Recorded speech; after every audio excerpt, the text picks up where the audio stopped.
So after getting a lots of DM, I just thought that I just need to tell you these all the things that how you can be fluent in speaking English or even how you can start learning English. क्योंकि लोगों से जब मैंने जानने की कोशिश की कि किन किन चीज़ों को रियल में प्रॉब्लम वो फेस करते हैं इंग्लिश के मामले में, तो मैंने देखा कि वो कंफ्यूजन होते हैं उनमें बहुत सारे कि ग्रामर पे ज़्यादा फोकस किया जाए, वोकैबुलरी पे ज़्यादा फोकस किया, लिसनिंग पे ज़्यादा फोकस किया जाए या फिर स्पीकिंग पे ज़्यादा फोकस किया जाए। और सबसे बड़ी समस्या लोगों में ये होती है कि वो यहाँ वहाँ इतने सारे प्लेटफॉर्म्स को जमा कर लिए, प्लेलिस्ट बना लिए कि चलो आज मैं उसको दिखाऊंगा, इतना खत्म करूंगा, और उन सब चीजों में लोग क्या है कि बर्डन की तरह उसी में बजे रह जाते हैं और वो क्या होते हैं, उन चीजों से निकल ही नहीं पाते, ना ही इंग्लिश अच्छे से बोल पाते।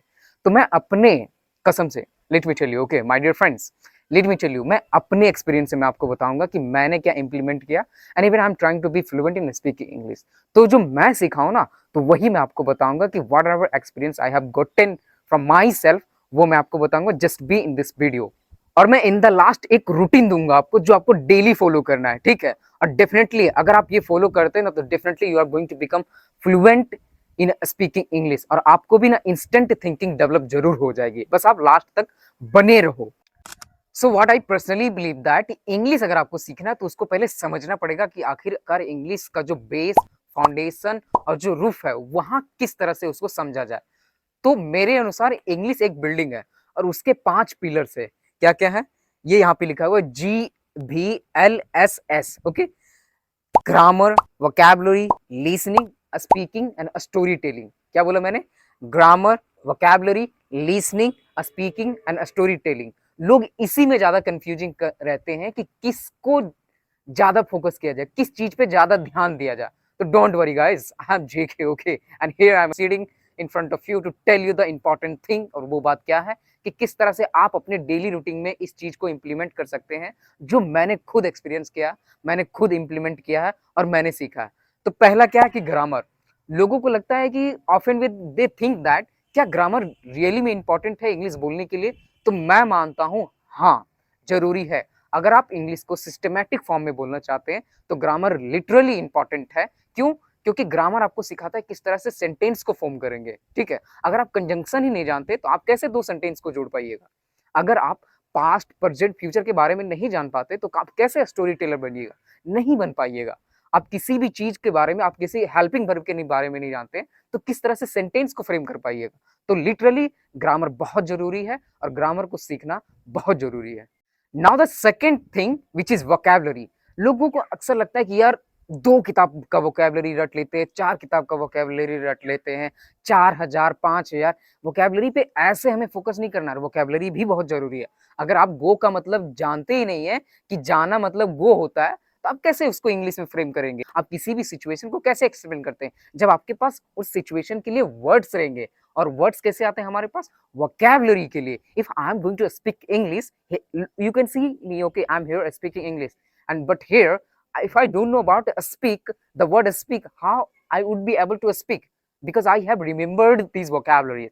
तो हाँ, vocabularies भी याद करना बहुत जरूरी है, लेकिन एक सिस्टमैटिक फॉर्म में। उसमें फ्रेजेस होते हैं, इडियम्स होते हैं, vocabularies होते हैं, अलग अलग वर्ड्स होते हैं, तो उनके अकॉर्डिंग हमें vocabulary पे भी फोकस करना है। एक दिन में ज्यादा नहीं याद करना। मैं बताऊंगा लास्ट में कितना याद करना है और कैसे याद करना है। Now the most important part of this video is that listening is literally important. हाँ भाई, listening बहुत जरूरी है। मैं एक छोटी सी स्टोरी बताता हूँ। मेरा एक साउथ इंडिया का फ्रेंड है और मेरा एक वेस्ट बंगाल का फ्रेंड है। मैंने उन दोनों को पूछा कि भाई वेस्ट बंगाल में बंगाली बोला जाता है, साउथ इंडियन में तमिल तेलुगु बोला जाता है, then how did you learn Hindi of speaking? तो उन्होंने मुझे बोला ना, by watching the movies, series and all, it means by listening and implementing, okay. पहले उन्होंने लिसनिंग किया और फिर उन्होंने अपने जनरल लाइफ में लाया, उसको यूज करना स्टार्ट किया, ठीक है। तो हमें लिसनिंग करना बहुत जरूरी है। और लिसनिंग कैसे करना है वो मैं बताता हूँ। First of all, you are going to choose a video. आप उस वीडियो का सबटाइटल्स में देखेंगे। आपको अगर किसी भी वर्ड का मतलब नहीं समझ में आ रहा है तो आप उस वर्ड के बारे में फाइंड आउट करेंगे, ठीक है। और आप उस चीज को कंटिन्यूअसली लिसनिंग करेंगे और शैडोइंग करने का कोशिश करेंगे। तो लिसनिंग के प्रोसेस में क्या हो जाएगा, आपका ब्रेन जो है ना, कैचिंग पावर को इंप्रूव करना लगेगा और आप भी लिसनिंग के थ्रू आप क्या करोगे, एक अच्छे स्पीकर बन सकोगे। And now the second most important thing जो अक्सर हम लोग नहीं करते हैं, ये गलती हमने बचपन से कर रखा है, ठीक है। बचपन में हम लोगों ने क्या किया कि सर जी बोले कि देखो बेटा ये जो है एक्सरसाइज है, इसको कल बना के ले आना, और हम लोग क्या करते थे, बस वही एक्सरसाइज को कॉपी से उतार के हिंदी को इंग्लिश में ट्रांसलेट कर लिए और सर को बोले देखिए सर बना के ले आए। बस हम लोग उतना ही करते थे और उसको हम लोग कभी भी अपने जनरल लाइफ में बोलने के लिए इम्प्लीमेंट ही नहीं किया। और उसके कारण क्या हुआ कि हम कभी भी स्पीकिंग की ओर जा ही नहीं पाए, केवल और केवल क्या रह गए, हम ग्रामर में ही फंसे रह गए, जिसके कारण क्या हुआ कि स्पीकिंग हम डेवलप कर ही नहीं पाए। तो yes, the fourth point is that speaking, भाई स्पीकिंग बहुत जरूरी है। टूटी फूटी ब्रोकन इंग्लिश बोलो पर बोलो, जैसी आती है बोलो। शुरू में ना परफेक्ट बनने के चक्कर में मत रहो, try to improve yourself each and every day. Fluent के चक्कर में मत रहना, फ्लुएंसी के चक्कर में मत रहना, हमेशा इंप्रूवमेंट के चक्कर में रहो, ठीक है। तो स्टार्ट स्पीकिंग, ओके। कहीं भी बोलो, किसी भी सिचुएशन को ले लो और बोलो, बस बोलो। So speak to learn to speak. Now the last one and yeah my favourite one which is story telling, बहुत जरूरी है। ये क्या करेगा ना, आपका इंस्टेंट थिंकिंग डेवलप करेगा और आपको जो है ना आपके ब्रेन को ये जो है स्टोरी टेलिंग फोर्स करेगा हिंदी को इंग्लिश में कन्वर्ट करने के लिए, ठीक है। लेकिन आप जब स्टोरी टेलिंग करने लगते हैं ना, तो आप उस चीज को दूर छोड़ देते हैं कि हमें हिंदी को पहले इंग्लिश में कन्वर्ट करना है। कब? जब आप स्टोरी टेलिंग में एक्सपर्ट बन जाते हैं, ठीक है। तो this thing is going to be most important for you which is story telling. इसको अपने लाइफ में जरूर इंप्लीमेंट करना है। अब वो इंप्लीमेंट आपको कैसे करना है कि स्टोरी टेलिंग में आप जो भी चीज देख रहे हैं, जैसे जो भी आप दिन भर किए हैं, उस चीज को इवनिंग को क्या किया करें, एक्सप्लेन किया करें, ओके। आप मान लीजिए किसी मूवी को देख रहे हैं, आप मान लीजिए किसी मार्केट में गए, वो सिनारियो के देखें, आप मान लीजिए किसी सीरीज को देख रहे हैं, तो कोशिश कीजिए हमेशा कि उस चीज को अपने वर्ड्स में एक्सप्लेन करने का, ठीक है। तो जब अपने वर्ड्स में आप एक्सप्लेन करना स्टार्ट करेंगे तो वहां पे आपके अपने थॉट्स प्रेजेंट होंगे, और जब आपके अपने थॉट्स प्रेजेंट होंगे तो उसी को तो बोलते हैं your own thinking, instant thinking. So yeah, start story telling, start representing the story, start explaining the story to become a storyteller and to become an instant thinker.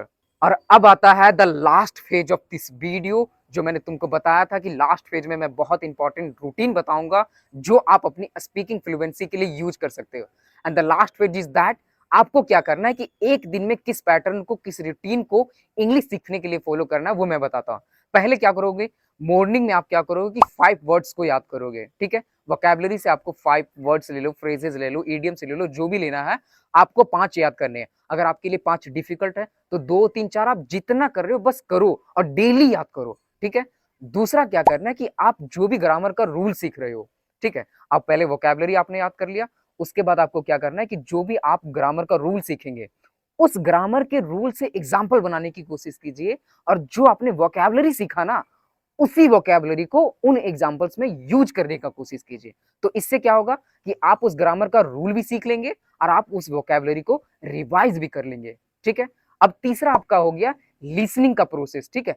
Listening के process में आपको क्या करना है कि आपको आफ्टरनून को, जैसे कि आपने मॉर्निंग को वोकैबुलरी याद कर ली, फिर ब्रेकफास्ट टाइम आपने हाँ ग्रामर सीख लिया, अब आपको आफ्टरनून को क्या करना है कि लिसनिंग करना है आपको, ठीक है। तो वहां से लिसनिंग से भी आप 2 4 वर्ड सीख जाएंगे, तो वो भी आपके लिए बेहतर हो जाएगा। एंड द लास्ट फेज जो अब आता है स्टोरी मेकिंग। हाँ भाई मेरे, ये बहुत इंपॉर्टेंट है। आप जो भी दिन भर में सीख रहे हो ना, जैसे आपने वोकैबुलरी सीख ली, ग्रामर का रूल सीख लिया, स्पीकिंग से भी 2 4 वर्ड सीख लिए, वहां पे आपने थोड़ा शैडोइंग कर ली, तो अब आपको क्या करना है कि लास्ट में, in the last of the day, आपको क्या करना है, एक स्टोरी क्रिएट करना है। कोई भी आप स्टोरी ले लो, मैं नहीं कह रहा कि बहुत ज्यादा डिफिकल्ट ले लो, आप ले सकते हैं किसी पेपर की न्यूज को ले लो, किसी सिनारियो को ले लो, किसी मूवीज सीरीज स्टोरीज को ले लो और उसको एक्सप्लेन की करने की कोशिश करो, और उस स्टोरी में आप ये वोकैबुलरी का यूज करो, आप इस ग्रामर का रूल का यूज करो, आप जो लिसनिंग से वोकैबुलरी सीखे उसका यूज करो। तो देखना, you are going to become fluent in speaking English. और यही चीज तुम बस, माय डियर फ्रेंड्स, आप बस इस चीज को 21 डेज के लिए फॉलो करो, definitely you are going to become fluent and definitely you are going to improve yourself. I am going to promise you, मैं आपको प्रॉमिस कर सकता हूं कि अगर आप इस चीज को 21 डेज के लिए कर लेते हैं, then definitely you are going to become fluent in speaking English and you will see that you are improving yourself. So yeah, follow this routine of a storytelling.